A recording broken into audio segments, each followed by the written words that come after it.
Welcome to Split Bucket. We're here in sunny Orange still. Stephen Doyle, Bloodwood. You're one of the pioneers. Is that correct? Allegedly, you know, but revisionists, the way they are, you never know. Oh, okay. I also take the opportunity to point out yet another Queenslander in Orange. Tell us about Bloodwood. Well, what can I tell you about Bloodwood? It was a short interview if you can't. A crime of passion. We actually came to Orange to grow grapes and make wine in 1983, which is a fair time ago. Mm-hmm. Malcolm Fraser was still Prime Minister. That's a long time ago, isn't it? That's a very long time ago. And let's hear it from Malcolm. And we came here, and this is actually a bare paddock. This whole place is a bare paddock. There wasn't a tree on it except for that big one behind, you might be able to see. I can see it, yes. And every other tree on the place we planted, every other building on the place, and every other dam, every bit. It was actually a desert when we came here. But we didn't come here because it was a desert. We came here because we realised it could be a place that could make some interesting wines with a little bit of finesse, and a bit of elegance, a bit of balance, and a bit of acid. I don't know, you remember the great fear in Australian wines years ago that you'd make something with a bit of character and you know, something that had anything that had a bit of acid and a bit of fruit and a bit of balance, which is what we're looking for, was a rare thing.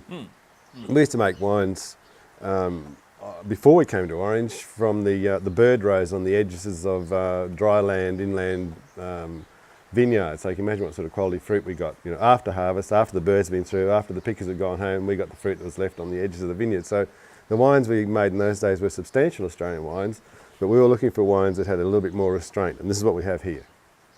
Righto, we've got the 09 Riesling. Look, Riesling in Orange is an exciting restrained variety. Again, it's in this particular area with these soils, which are, as you can see, old gravels and basically the old sedimentary seabed that's been pushed up via the volcano. You tend to find improved aromatics and florals in wines. You know, all the wines have got a certain perfume to them. They've all got a certain character which shows through the spice and perfume and lift, which is what I was talking about a minute ago. And this Riesling, which is at room temperature. Yep, which is in fact about 2 degrees. 2 degrees room temperature. I'm hoping that's not for dinner tonight. No, this is for next year's wine. We'll right, put it okay. Base on it. If you have a bit of a whiff there, you can see this. It's got that sort of minerally and a bit of pear and citrus and... It's a bit of Alsatian sort of, not dog, Alsatian. But have a look at it. Lovely. Oh, it is, isn't it? You have a go. Oh, of course it's good. What do you mean? Of course it's lovely. Sorry. And but you know, never doubted. But when you try that, you think, you look at it and think, oh, gee, that's well-handled. You're in a show, well-handled residual. There's no residual at all in there. It's actually all fruit. It's amazing. Is that right? Yeah. Okay. Comes through year after year after year, and you get this sort of nice fruit acid balance. And there's no tinkering. There's no adds to it. No acid add to it. It's picked at about 2.93 pH, that sort of area. About 8 grams of acid, and it just goes to dryness. And I bottle it. That's all I do. So this is. It's clean and long. And now, if your wines did well in the recent show, I'll take credit. If they didn't, I fought the other two judges. Well, that's always been the judges when I do stuff too. So you're completely right. They did exceptionally well in the recent show. Oh, there we go. Yeah. What good judges they had. Oh. Not this show, but Thanks. No, we don't exhibit our wines in shows. Okay. I don't trust the judges. I don't blame you. I've met some of them. That's a nice drop, isn't it? Imagine that with a bit of, let's see. Beautiful. Imagine that with a bit of Queensland mud crab. No, to use Queensland. You know, go down to the beach, get yourself a muddy. Mm-hmm. It's a long time since you've been in Queensland. No, isn't it isn't. No, it isn't. 2 weeks, a week, 4 days. Jab it up the Khyber to knock it off. That'd be the technical term for. Cut it in half with a cane knife, break the carapace off, wash it in the ocean to flick the gills out. That's not what you don't like. Mm-hmm. Stick it in a microwave with the claws facing out for 9 minutes. If it's 9 minutes? If it's a floater, which they are in Brisbane, North Queensland, they're real ones, 10 minutes. So rotate it for 9 or 10 minutes, take it out, chill the Riesling down, break the crab up, cooks in its own juices, intensifies the flavour, have that with it. Beautiful. That's the recipe for you. Oh, where are we having lunch? I'm starting to get hungry. No, that's fantastic. Absolutely fantastic. This is the, sort of fights with the Riesling a bit. So it's a combination of Malbec and Riesling in a glass.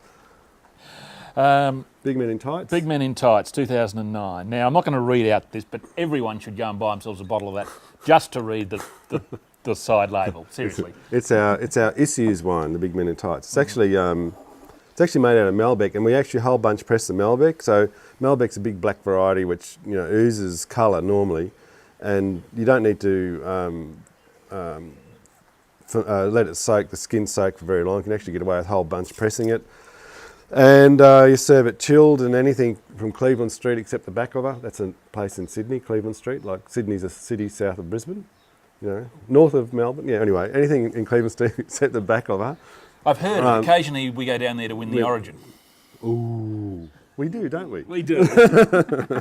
Swig in the background there, chomping at the bit. Sorry. So that's Malbec. There's a little bit of Cabernet Franc at the end of just to build the mid palate, because Malbec got plenty of flavour, hasn't it? Yeah. It's light on alcohol and decent sort of fruit flavour, and imagine that chilled in Queensland. This is my Queensland drink. Okay. It is. Oh, well, it's an honorary Queensland. It's fantastic. We're moving now to Maurice.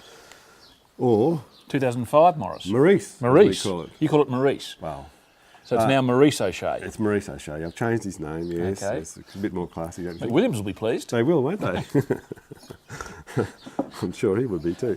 Yeah, so this is our little testament to Maurice O'Shea, or Maurice O'Shea, the wonderful Australian wine writer. He didn't write anything on wine, did he? Not that I'm aware of. Winemaker. And who was in the Hunter, and he's a great hero of ours. And what he used to do is go around vineyards after vintage and actually select the best barrels of various vignerons' work, take it back to his place and put out an elegant claret style wine from picking the best of the best. And this is what this is. These are the best half dozen barrels, I think, from the 2005 vintage. And they go together pretty well. Now, O'Shea, you're talking back in the 1940s, and some of those wines are still looking fantastic today. Yeah. Not that you get to see them very often. But I've seen a couple, they've just lasted and lasted and lasted. Yeah, well, exactly. And he's bringing stuff everywhere. You get stuff down in McLaren Vale from Hardy's. From Junee. Is that right? Yeah, absolutely. All over the place. So this is my little testament to Maurice. We go around the cellar and pick out the best barrels. I should say that Bloodwood's basically a bit of a haiku in that no fruit goes in, no fruit goes out, and the season dictates what the wine looks like. So I can't actually go next door and get some fruit, or down the road and get some fruit to put into this. It's all got to come from this place. So it's a bit of a discipline. So it doesn't appear every year, but it's got great intensity, and it's still quite elegant. It just powers along, doesn't it? Now that's and the varieties just. Well, whatever suits. No, it's basically, again, it's dictated by the barrels. There's no Pinot in there because we only make one barrel Pinot. Okay. But I could put that in a Cabernet class in a show. It's almost, what would it be? There's a little co-ferment of Cabernet Franc and Merlot Noir, as I call it, above, blended into that from one barrel. But basically it's Cabernet, the best 5 Cabernet barrels, and this vineyard behind us. But there's none of that sort of herbaceousness or something you see in some of the wines. It's just fantastic. It's black fruits, textural, and I think it's got great length. Soft enough too. I mean, this is only bottled in January this year, so it spent like 4 years in French oak. So. Seriously? Absolutely. Can't see it sticking out anywhere though. I could drink that. What would you drink that with? Well. Any good Queensland beef or something? Yeah, 100-day aged Queensland beef. Yeah, there's a lot to beef about in Queensland. Trust me.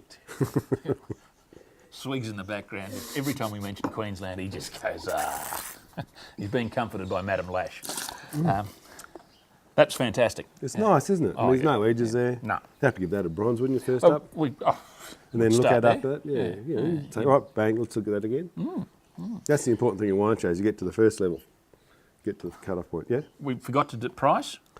Well, they're twice as much as what you want to pay for them, half what they're worth. Never doubted that. So they're exactly the same as everyone. Exactly the same as everyone. This one's 22, this one's 18, this one's 30. So that's $30. Yeah. Really? That's all? Yeah, good value, eh? Fantastic value. Yeah. I mean, we make a substantial loss on it, but I like doing it. I like doing the extended barrel age thing. Causes a few ructions in the industry. I love it. Okay. Well, this is 2009 Silk Purse. Yeah. Botrytised Riesling, slightly botrytised. Slightly botrytised. And what happens is, you get orange season pulls up pretty quickly on the Riesling side of things, any side of things, and you get a bit of late season botrytis developing, and then you get snowfalls. We had snow here last weekend, for example. You get frost, and it pulls up any botrytis activity, in the bunch. But it does grow internally, and so the botrytis, it all turns into black, purple slipskin stuff on the vines. But you don't get those overt apricot-y sort of characters, and the acid's always concentrated in them, so it sort of pulls the wine together at the end. It's got good acid, isn't it? Yeah, it's nice acid. Yeah, it kicks along, and it's pretty muted on the nose to me, and then when you get into it, it sort of explodes a bit on the palate. Remember, you just had a face full of Maurice, so that's going to affect it as well. And you'll find when this opens up a little bit, the nose will come together. It is, well, I mean, given that it's 2 degrees, it's probably difficult for it. Yeah. But again, super late picked. That one's in the beginning of June. Sometimes we pick them in the 4th and 5th of July. So it's the first vintage of the Northern Hemisphere. Really, if you think about it. So very late pick. There's 180 grams of residual in there, and really? Yeah, it doesn't. Okay. The acid's there though. It's 10% alcohol too, so it should last for quite a while. And it's end of the meal or beginning of the meal, nice and cold before you have a meal. Have a little slug of that to get the juices going, and off you go. That's what we use it for. That's all right, isn't it? We'll give them a quick rundown. I mean, that's in the early 90s. That's 93, 94, I reckon. Yeah, it's up Same there. for that. Yeah. That's about 90 for me. Is that? You're not going to. I think you're robbing yourself. Winemakers always do. I mean, 9 out of 10 isn't bad for Queenslanders, is it? Since you've moved away, we actually seek perfection. Actually, some bloody good wines coming out of Queensland. There are. I saw some a couple of weeks ago. Yeah, no, there are. And Swig's just fallen over in a fit of. Go and have a look at the Witches Falls Vidello, Yeah, 2009, absolutely. for example. Borean. Borean, some good wines. Absolutely. Yeah.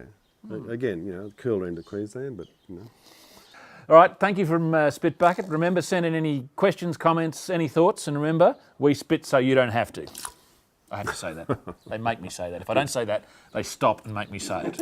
Look at the flavour in that palate now coming out. It is. Do you want a taste of that? It's lovely. I haven't got botrytis. I mean, I'm all right, honestly. Very nice. I'm not spitting that. No. Drink that.